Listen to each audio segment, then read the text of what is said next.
Somebody in your group dies. There is no phone call to make. No coffin, no funeral home, no paperwork, nobody whose job this is. There is just a body lying where it fell and about 20 people standing around it with no instructions at all. So what do you actually do, and more importantly, why do you do anything? Because here is the strange part. Doing nothing is a perfectly reasonable option. Every other animal on the planet manages it. Leaving the body and walking away costs you nothing, and it is the safest thing for everyone still alive. And yet, at some point, humans stopped walking away. That decision is one of the biggest things that ever happened to our species, and we can actually watch it happen in the ground. Start with the oldest case, which is also the strangest. In a cave system at Atapuerca in northern Spain, there is a vertical shaft, and at the bottom of it, archaeologists have recovered the remains of at least 28 individuals. The site is called Sima de los Huesos, the Pit of Bones. It is around 430,000 years old. Nobody lived down there. There is no obvious way 28 people fall down the same hole by accident. The leading explanation is that bodies were deliberately put into the shaft, which would make this the oldest known place where humans did something with their dead rather than nothing. And there is one detail that keeps people arguing about it. Among all those bones sat a single stone handaxe made of pink quartzite, a material not used for anything else at the site. It shows almost no wear. Somebody made a beautiful tool and never used it, and it ended up down there with them. The excavators nicknamed it Excalibur. Now, is that a funeral?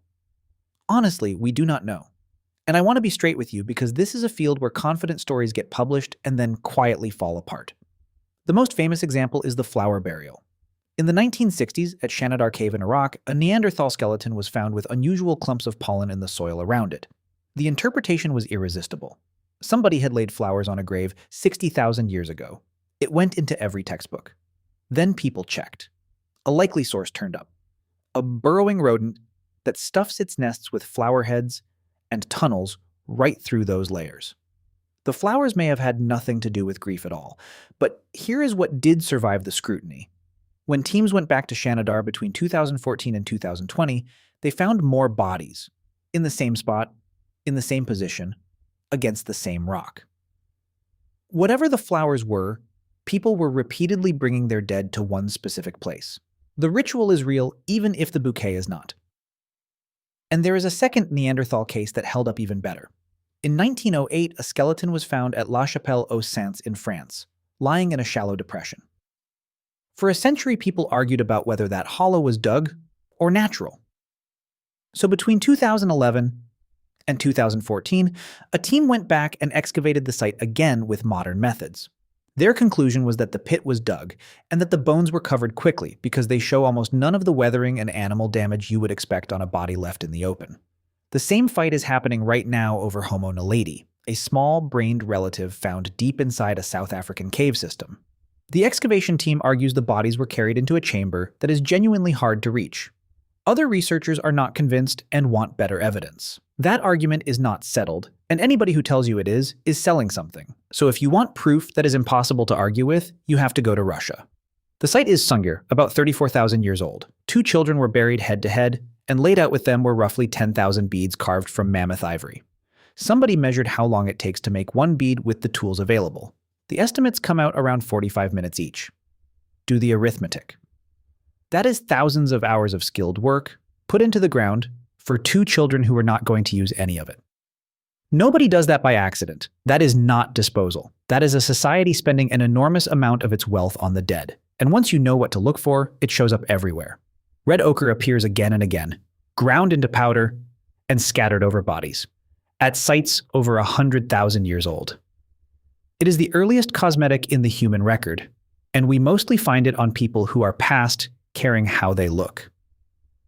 At Çatalhöyük in Turkey, about 9,000 years ago, people did something that sounds shocking now and clearly was not to them.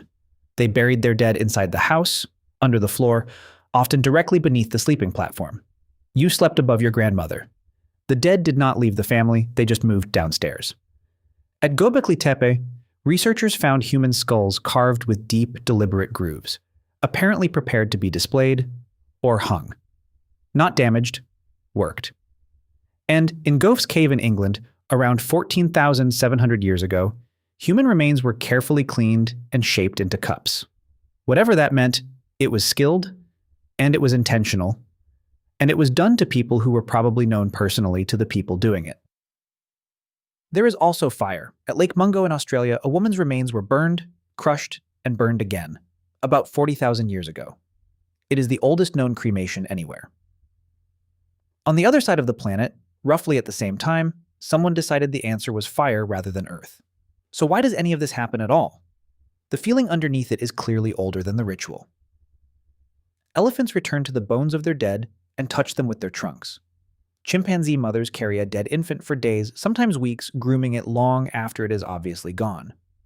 The grief is not the human invention. What humans added is the doing. A hole, a color, a stone, a fire, 10,000 beads. Something you can perform with other people watching that turns an unbearable event into a task with steps.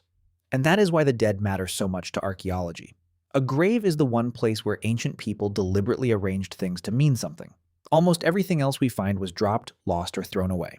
Graves were composed, which means most of what we know about ancient life, the clothing, the jewelry, the tools, the diet, the diseases, the relationships between people, we know because somebody long dead refused to just walk away from a body. You would not have done it for the person on the ground. They are past helping. You would have done it for the 20 people standing around who need to see that when it is their turn, they will not simply be left where they fall.